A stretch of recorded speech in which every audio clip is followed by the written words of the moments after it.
hope you're all well. Thank you for tuning into our webinar series, Clinical Anaerobic Bacteriology. We are delighted to welcome Dr Sarah Copsey-Mawer to today's webinar. Over the past decade, we've had the privilege of working with the UK Anaerobe Reference Unit, where Sarah is not only a senior biomedical scientist, but a highly esteemed member of the team. Her extensive experience and expertise make the annual Practical and Clinical Microbiology of Anaerobes course so highly regarded. She has also co-authored the 4th edition of the Introduction to Clinical Anaerobic Bacteriology guidebook, which is due to be published soon. At the Anaerobe Reference Unit, she has led the integration of multi-top mass spectrometry and gold standard agar dilution antimicrobial susceptibility testing services, as well as currently overseeing the implementation of EUCAST diffusion method for anaerobes across Wales. She is co-chair of the CLSI Working Group for Anaerobic Susceptibility Testing, a committee member of the Society for Anaerobic Microbiology, and has contributed extensively to publications and guidance in the field. Today, Sarah's talk will be on new anaerobes for EUCAST guidance in 2026, sharing her insights on emerging anaerobes, their clinical importance, and the latest developments in EUCAST guidance. If you have any questions, please leave them in the chat box and we will answer them at the end. Thank you, and we hope you enjoy the webinar. Hello from the UK Anaerobe Reference Unit here in Cardiff, and thank you to Tom Whitley Scientific for inviting me to give this presentation. During this talk, I'm going to give a brief overview of the AST or antimicrobial susceptibility testing of anaerobes, where we were to where we are now, and then a snapshot look at the group of organisms proposed by EUCAST as part of the 2025 project for potential inclusion in future breakpoint guidance. So here at the ARU, part of our remit is the identification and susceptibility testing of anaerobes using the gold standard agar dilution method, and we're also involved in AMR surveillance. We are the C. difficile WGS and Surveillance for Wales Centre. We provide clinical and technical advice. We maintain a large collection of clinical isolates, which currently stands at approximately 85,000. We're involved in training, which includes our 2-day annual practical course.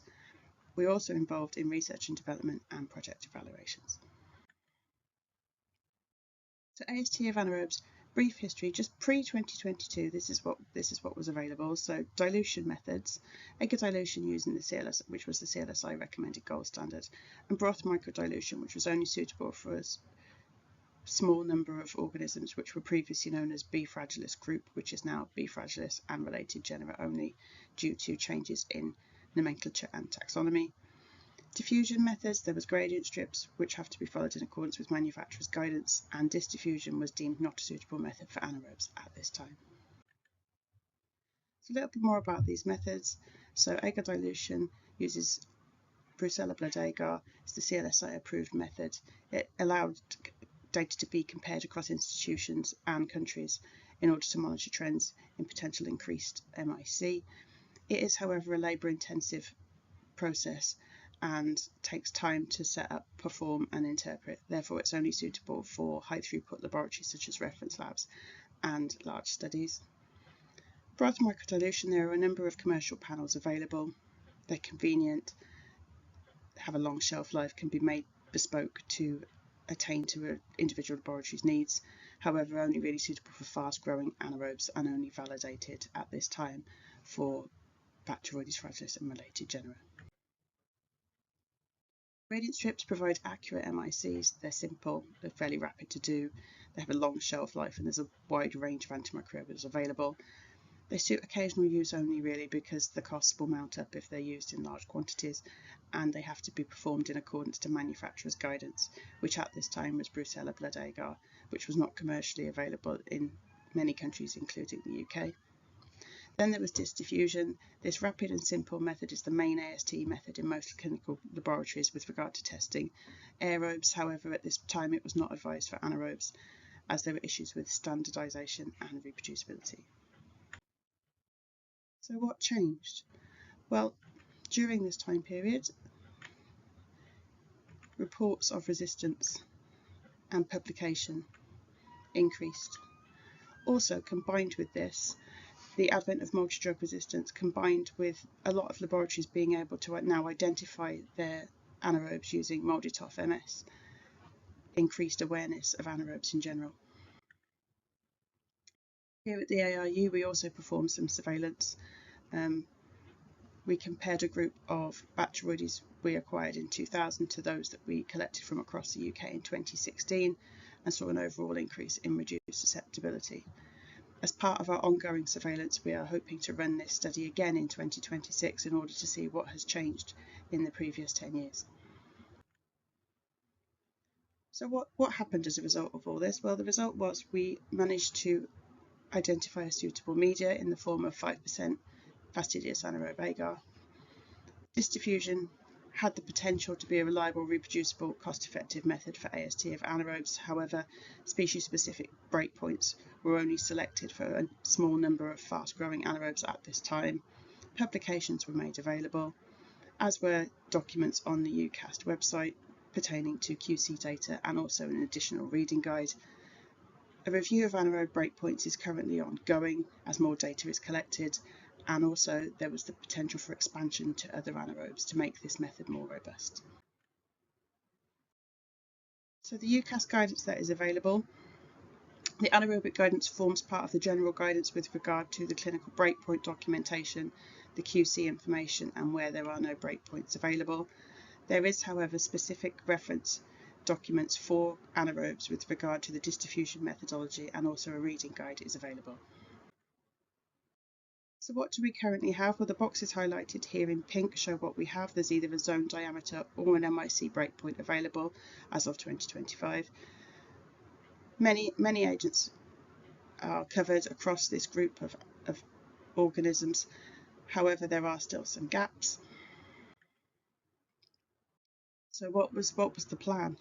So the plan is now, as part of the EUCAST guidance for 2025, the project involves looking at an extended group of organisms. So what are they? There are the anaerobic gram-positive rods. So there are 4 Clostridium species plus Cutibacterium avidum, 4 gram-positive cocci, and a gram-negative rod in the form of Fusobacterium nucleatum. Also, across this time, the ARU implemented into development the Arumic database. This database collects all the AST data we generate and provides cumulative real-time results and wild-type distribution graphs to allow us to monitor trends and give advice where required. So what are these organisms? Well, start with the gram-positive rods. Clostridium inocuum. Like many Clostridia, it's part of the fecal microbiota of humans.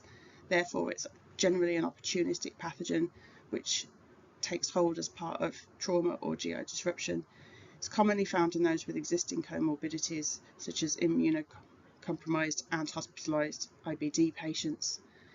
It also potentially has a role in AAD due to a treatment of C. difficile with vancomycin, as it's vancomycin resistant. Extraintestinal infections, they are of low incidence but have been shown to have high mortality. And it's also been isolated from cases of bacteremia, endocarditis and peritonitis, for example. However, the exact virulence mechanisms for this organism remain unclear, as no toxin production has currently been identified. So from a laboratory perspective, following 24 to 48 hours of growth, you'd see non-hemolytic translucent grey-green colonies. Under gram stain, they generally stain gram-negative with no spores visible. The green fluorescence under UV light, they're negative for indole, lipase and lucifanase. They generally get a good identification by Molotov MS. In addition to this, they can grow on some C. difficile selective media such as CCUI and CCFA, and therefore as a result may be initially misidentified. And as previously said, they are intrinsically resistant to vancomycin and generally have an MIC of 16 milligrams per litre. Next up we have Clostridium ramosum. This again is an opportunistic pathogen which usually causes infection as a result of trauma, surgery or some underlying condition. It's been found that most infections are reported from ear infections of young children or elderly immunocompromised patients.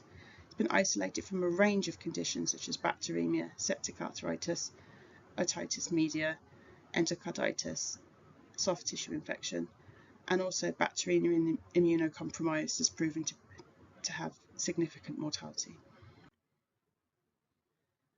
So this organism is undergoing a bit of a revolution with regard to its taxonomy at the moment.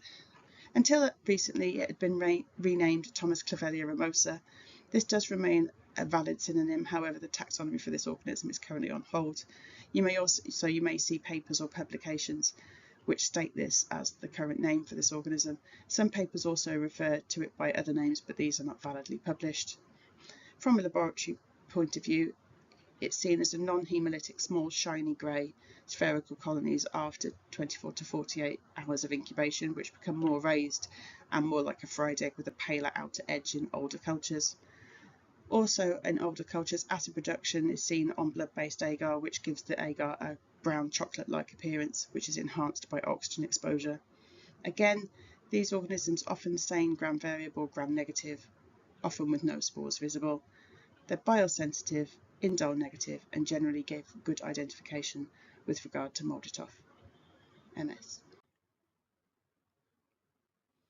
Clostridium septicum is associated with spontaneous gas gangrene.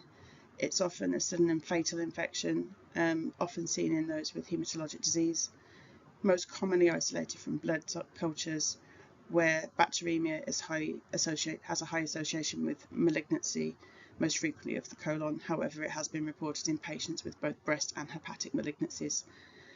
It's also been found in cases of aortitis, HUS, meningitis and sepsis. In general, infected patients are often neutropenic, so rapid diagnosis is essential. The key virulence factor for this pathogen is an alpha toxin, which is responsible for cell necrosis. In the laboratory, this exhibits, after 24 hours of growth, large spreading colonies which with further incubation spread across the plate as a single swarm. This is very different compared to the multiple successive waves you can see with Proteus species. It's negative for most biochemical tests, including indole and UV fluorescence. It does show a weak beta hemolysis. After approximately 8 hours, you get this Medusa head like initial swarming growth. And on gram stain, you get large gram-positive rods with oval subterminal spores. These often decolorize with age of culture and increase spore formation, but you do get good identification on younger cultures by MALDI-TOF MS. It's not so good as the cultures get older because of the number of spores that are produced. Clostridium tertium is also part of the GI microbiota of humans and causes infection as a result of trauma or GI disruption in the majority of patients. There are a number of risk factors such as hematologic malignancy and neutropenia. It can cause a number of conditions including necrotizing fasciitis, bacteremia, meningitis, pneumonia and septic arthritis. It can often be found in mixed infections as well as monomicrobial infections. It is an anaerobe, however, it is an air-tolerant one, therefore it will grow and flag in both aerobic and anaerobic blood culture bottles. Like Clostridium inocuum, the exact virulence mechanism for the organism is unclear, as again no toxin production has been identified. So in the laboratory, it presents as non-hemolytic grey colonies which grow on media incubated under all atmospheres. The anaerobic plate, you will see large fuzzy edged Clostridium, typical Clostridium-like morphology as shown here. Under aerobic incubation and CO2, colonies are smaller and rounder. These may often be misidentified as lactobacillus. As you can see, they're quite similar, or not an anaerobe at all. We have seen reports of it being initially identified as potentially a streptococcus. On gram, they are gram-positive variable rods. When growth O2 or CO2 is examined, no spores are seen. Spores are only present when this organism is grown anaerobically. However, you do get a good identification by MALDI-TOF. Cutibacterium avidum, like many of the Cutibacterium species, is part of the human skin microbiota. However, C. avidum is predominantly isolated from the groin, the nares, the axilla and the rectum. It's been isolated from abscesses, abdominal infections, infective endocarditis and also bone and joint infections. With regard to prosthetic joint infections, unlike its close relative C. acnes, which has a predisposition for the shoulder joint, C. avidum has its niche with regard to infections of the hip joint. It's also been shown to have been reported in an increased number of implant-associated or aesthetic surgery infections, whereas previously it had been considered a contaminant of superficial or deep tissue infections.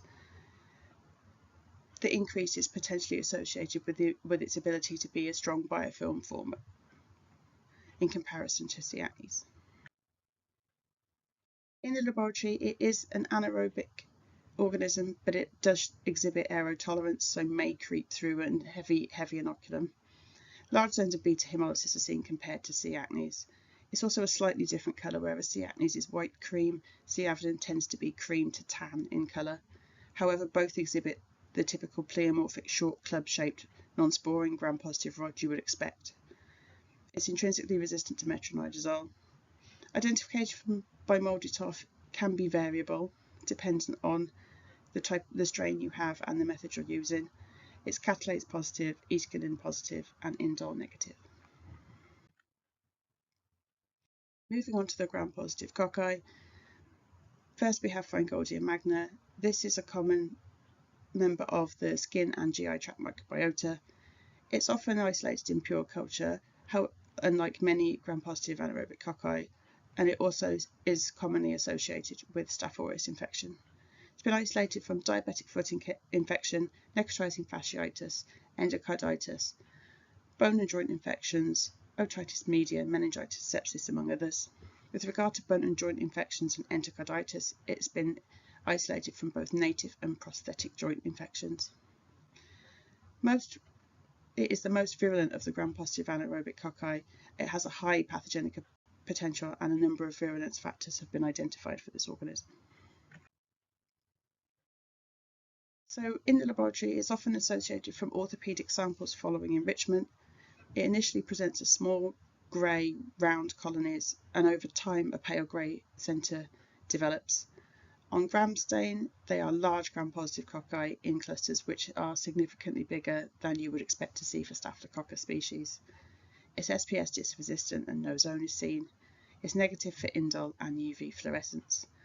MALDI-TOF is variable. It's a very heterogeneous group, and a lot of different spectra and many additional spectra have been added to the databases to try and accommodate this. However, part of this may be due to that it's recently no longer the only species in the genus.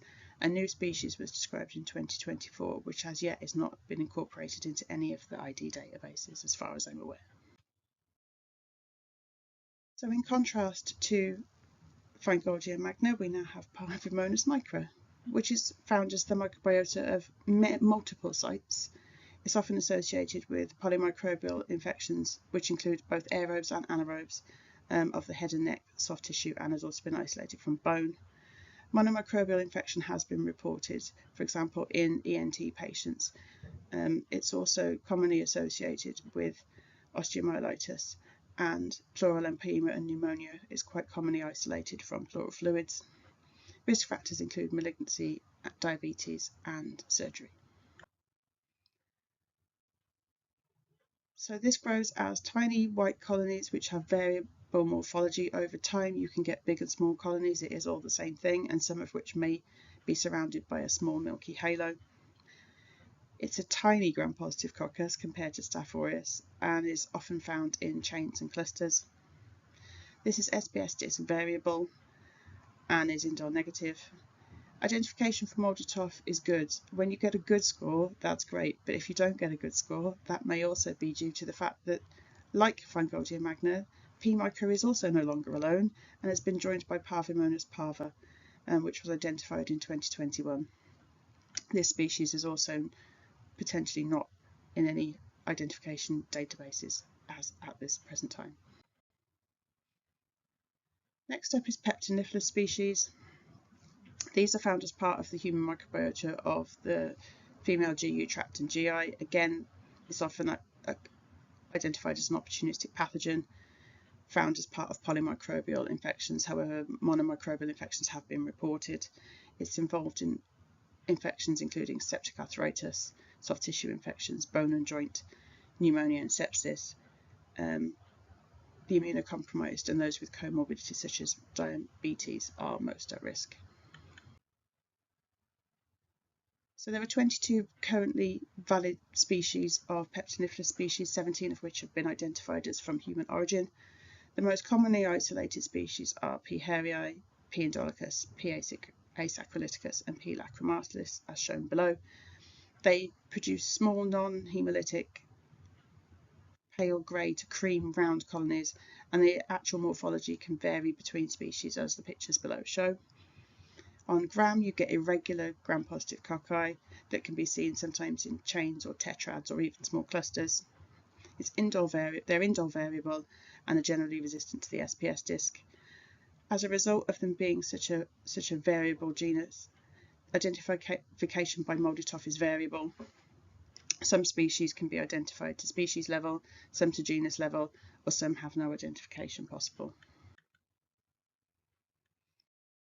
Peptostreptococcus anaerobius is one of the few remaining members of the genus Peptostreptococcus following big advances in taxonomy, which has led to the formation of genera such as Peptoniphelus.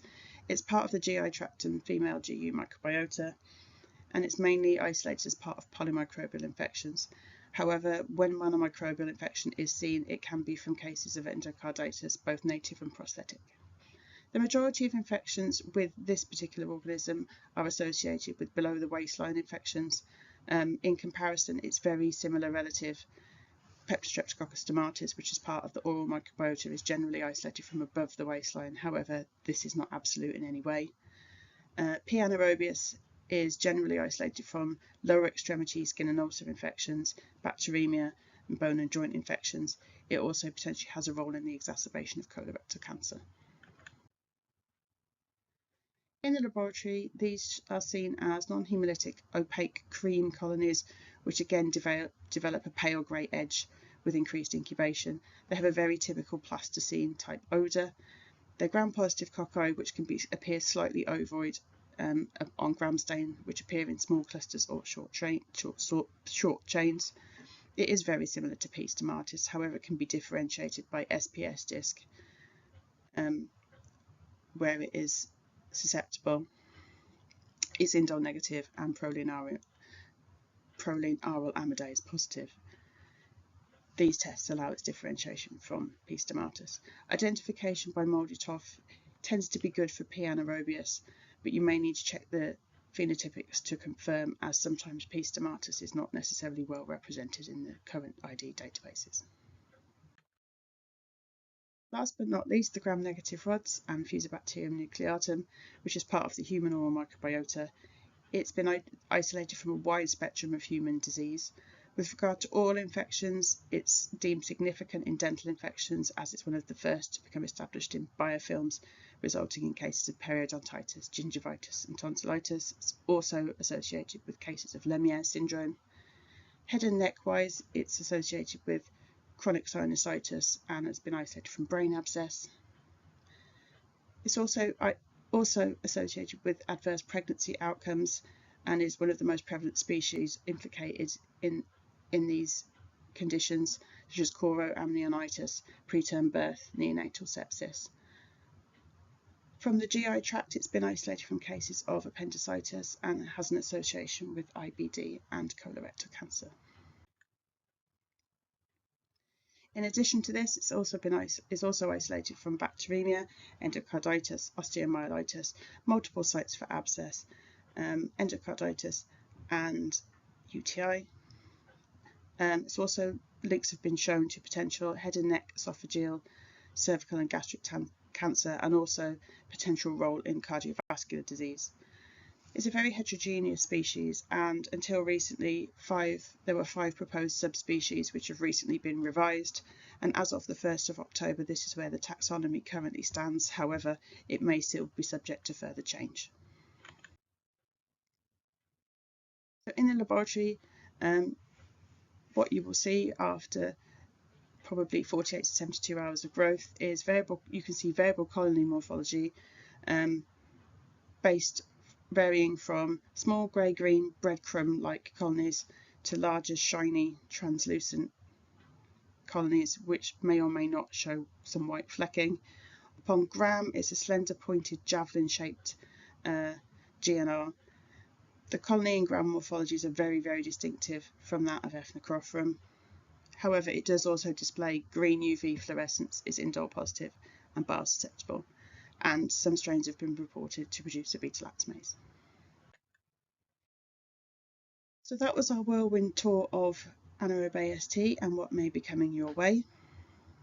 The EUCAST 2026 Clinical Breakpoints version 16 will be published on the 1st of January, and we await to see whether these organisms have been included and what guidance is accompanying them. Just a quick acknowledgement to the people that have been involved in this work, and I'm happy to take any questions. Thank you very much for listening.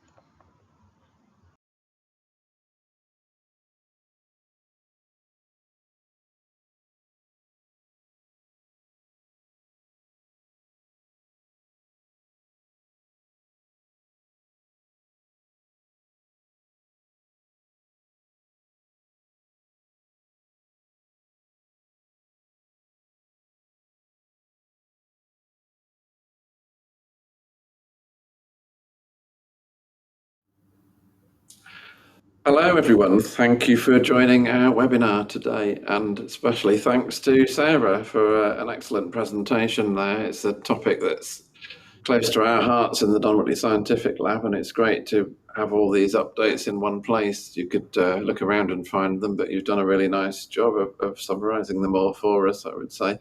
So we have some questions from the audience at this point, if you're willing to answer them.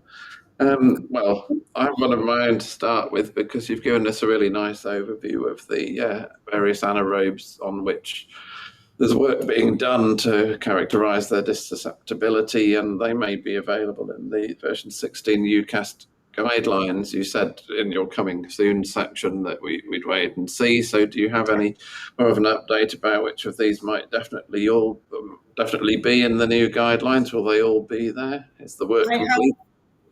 The work is complete. However, the document goes out for consultation usually towards the start of December. So it's a case of wait and see at this moment. I have to wait and see the same as everybody else at this point. Yeah. But hopefully the preliminary data was good. So hopefully they should all be included. Fingers crossed. And I assume the anaerobe reference unit has been a big contributor to these guidelines, but are there several other institutions as well creating the data for the revised guidelines? The majority of the work is done by the EDL lab, which is part of the EUCAST. However, right. The isolates that were collected in preparation for this work have come from laboratories all across Europe, including from here at the Anaerobe Reference Lab. Yeah, as many viewers will appreciate, it's important to get that broad geographical representation to actually create the data and get frequency distributions and be able to define breakpoints, isn't it? Indeed. Yeah. So secondly then, is it already possible for us to test these organisms by disk diffusion? Is this something we can be doing already?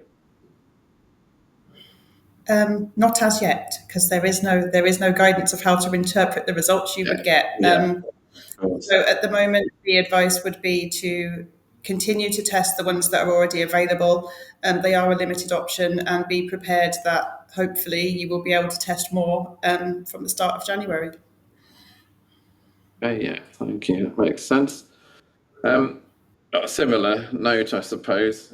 Can all anaerobes be tested by disk diffusion? The reason that the initial group of anaerobes was quite restricted, and then there's only a limited number that are potentially going to be added, is because not all anaerobes are suitable for disk diffusion testing at this time. The ones that have been selected are mainly those that grow quite quickly, and so you get confluent growth within the 16 to 20 hour incubation period that this method recommends. So it's not necessarily suitable for all anaerobes, but hopefully with the inclusion of these others, it will cover a lot of the commonly isolated anaerobes that most laboratories come across. Yeah, sure. And there's a great increase in the gram-positive anaerobic cocci there, which was nice to see. Yeah. A new question's just popped up here. This was great, Dr. Copsey-Mawer. I'm very aware, as I work in a small lab and we refer most of our anaerobes to the anaerobe reference lab in Cardiff. Do you think eventually there may be scope for us to roll out standardised testing for a select few anaerobes in-house? At present, we just test metronidazole. A lot of the labs in Wales have already rolled out routine testing on the anaerobes that are part of the current guidance, with the exception of Cutibacterium acnes, because that is a little bit more difficult to do and we didn't want to scare people in the first instance. However, as laboratories become more proficient and have more experience in providing this testing, then yes, it should be, hopefully that and the new ones will all be rolled out across the laboratories in Wales at least soon. And I know that disk diffusion of the ones that are part of the current guidance have been rolled out in a lot of laboratories, having spoken to people at various occasions. And also we include disk diffusion as a little look-see as part of the practical course we run. Sure, yeah, and with the advent of disk diffusion testing for anaerobes relatively recently, it's quite a game changer, really. You can understand people are very keen to roll it out because it's so much more practicable on an everyday level. Yeah. And obviously not all anaerobes are susceptible to metronidazole anymore. That myth has kind of gone out of the window. Of course, yeah. It's important to keep getting that message across. We've mentioned it in one or two webinars before, but yeah, certainly increasingly true. And a question here, what should I do if I perform susceptibility testing and identify an organism as resistant? Well, I would say in the first instance, check your QC parameters and check that the result you've got is valid. There are specific QC parameters in place. There's also a specific Clostridium perfringens isolate, which is used to check that your anaerobic conditions are sufficient, because obviously things like metronidazole, you can get false resistance if your anaerobic conditions aren't correct. In addition to that, it would depend if it's something that you would expect to be intrinsically resistant. I mean, penicillin resistance in Bacteroides, for example, is almost 100% these days. So it's not something that is routinely tested anymore. However, if you did get something that was resistant, once you've confirmed that all your QCs are in place and you've checked everything, it would be potential to check for an MIC value. Whether you do that in-house or whether you send it to a reference laboratory is dependent on where you are and how your systems work. But for any UK laboratories, if you've seen something which we would deem as unusual, please send your isolates to us. Cheap plug. Not at all, that's great. Not got any further questions just yet, but something you just said with regard to QC there, I'd reiterate how useful it is to use a metronidazole disc to monitor anaerobic conditions. So if anybody is anaerobically incubating cultures by whatever method, anaerobic chamber, anaerobic jar, then this inclusion of a specific Clostridium perfringens strain and zone diameter sort of breakpoints to let you know how anaerobic your atmosphere is a really useful method. So I'd emphasise that QC side of things very much. Yeah.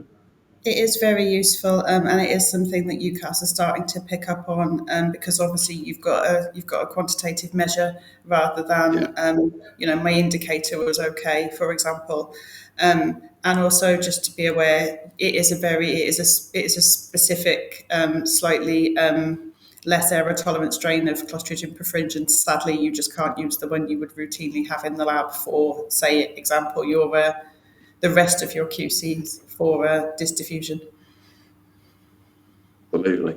A question just popped up here, which I can help to answer, I think. Would you be able to share the information regarding the previously mentioned annual practical workshop? Well, Don Scientific have a role in doing the organisational side of that, and if you come to our own website, then it will let you know about the practical and clinical microbiology of anaerobes, or PAC-MAN as we like to call it, the annual course that Sarah and her colleagues run there at Cardiff. So that's where you'll find the information about it. And it does fill up pretty quickly. It's pretty well subscribed. And it's good for people. Come and join us. Absolutely, yeah. It is aimed mainly at clinical labs, hospital labs, but there have been, veterinary labs and other people were represented there as well. So, yeah, immensely useful. I don't think we're going to get any further questions from the audience at this point, so I'll thank you again. Oh, something's popped up just as I say that. Is Bacteroides fragilis also a suitable organism for QC of anaerobic conditions? I would say no, because it can be quite air tolerant, and no, it can survive in surprisingly high oxygen conditions. So no, not really. You're going to potentially be seeing false results with your disk diffusion if you use that as your anaerobic control. Yeah, sure. I suppose if I was answering, I'd say no, it's no good on its own. But if you use it with a metronidazole disc and you monitor trends in the zone diameter, then it would be a suitable QC, because traditionally we used to be fragilis and a Clostridium perfringens in our workstations and looked at the zone diameters as a trend over the days and weeks. So another question now is Brucella agar the primary agar for all anaerobic susceptibility testing, or is there a different agar? Well, I guess you'd talk about the fastidious anaerobe agar for the zone diameters and the disk susceptibility, yeah. Brucella agar has routinely formed part of the CLSI guidance for agar dilution. It's also what has previously been used for following the manufacturer's guidance for gradient strips. However, a significant number of the gradient strip manufacturers are now also adding on FAA guidance, including QC ranges for a set number of antibiotics, much like EUCAST. They're dipping their toe a little bit, and hopefully that will expand over time. Also, with regard to the agar dilution, we perform here at the anaerobe reference unit. We use the same 5% horseblood FAA that you would use for disk diffusion, so that the results are comparable. What you will notice is that things like Fusobacterium will grow a lot better on FAA than they do on the Brucella agar, which makes your results a little bit more easy to read. Yeah, it's frustrating, the pace of change sometimes, but FAA was formulated especially for anaerobes and not originally for Brucella, so it makes sense. Okay, well, no further questions, I think, now. So thank you once again, Sarah, for a really interesting presentation and really helpful Q&A section. And thanks to the audience for taking part today. Thank you very much.